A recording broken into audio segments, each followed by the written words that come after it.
माझ्या तमाम मराठा बांधवांना माझा मानाचा जय. आयला तुम्ही एकले भारी काम केलं.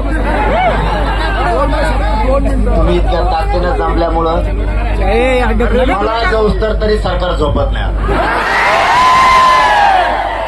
तुमच्यामुळं आणखीन एक काम झालं. राज्यातले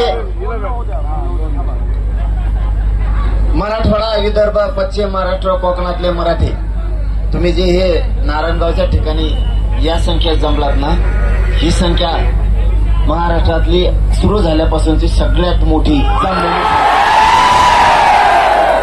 ही चीड काय माहितीये का?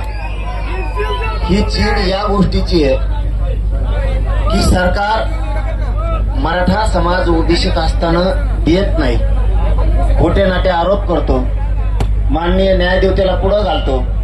कारण हे कालपासून जास्त वातावरण खवळलं हे देवेंद्र फडणवीस साहेबांच्या लक्षात येत नाही.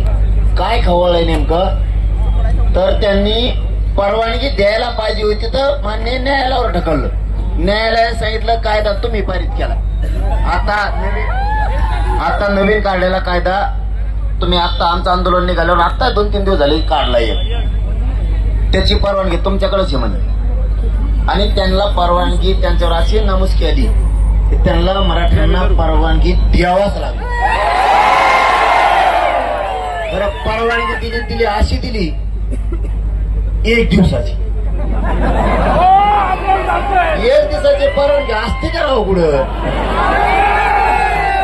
म्हणून मराठ्यात कालपासून अशी चीड गेली आणि नाराजीची अशी लाट उसळली की देवेंद्र फडणवीस जाणून बुजून मराठ्यांचा अपमान करतोय, मराठा संपवायचा बघतोय. मराठ्यांच्या लक्षात आलं, परवानगी देणं सरकारच्या हातात हे कालपासून लक्षात आलं आणि 1 दिवसाचे देतो याचा अर्थ मराठ्यांचा हे अपमान आहे.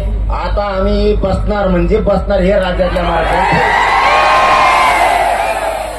आणखीन पण या नारायणगावातून मुख्यमंत्र्यांना जाहीरपणाने सांगतो, तुमच्या हातातली वेळ गेली नाही. मागण्याची अंमलबजावणी करा आणि मराठ्यांचे पोरं जे मुंबईत येणार आहेत हे उगाच जमलेत 5,000पेक्षा जास्त म्हणून काठी हाणायची नाही. मी माझ्या जातीला काय समजून सांगायचं सांगल, मी सांगूच तर त्याला डावचायचं सुद्धा नाही.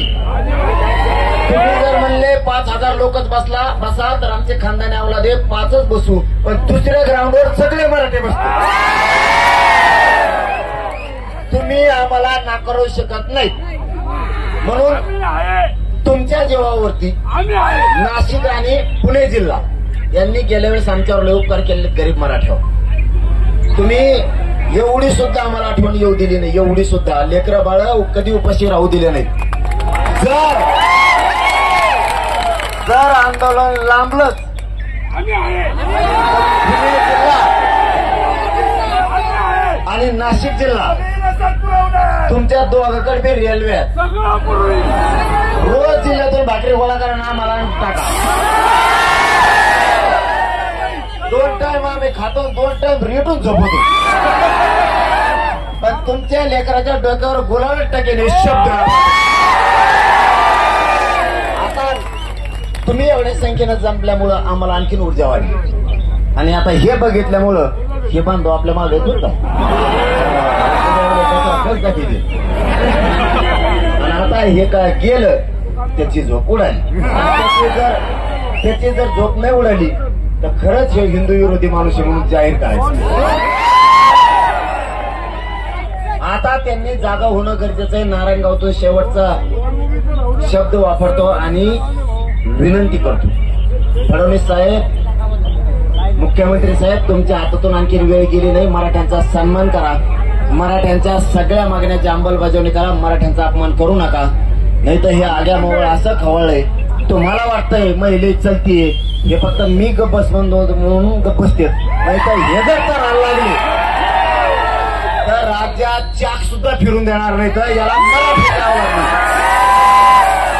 तुमच्या हातातून वेळ गेली नाही, मागण्याची अंमलबजावणी करा. हे मराठी आयुष्यभर तुम्हाला जीव लावतील. पण जर आपण आता केला आणि पोराला मुंबईत त्रास दिला तर पुणे जिल्हा नारायण गावावरून या नगरीवरूनच तुम्ही ओळखून घ्या पुणे जिल्ह्यात आणि महाराष्ट्रात काय होऊ शकतं. धन्यवाद. जय शिवराय.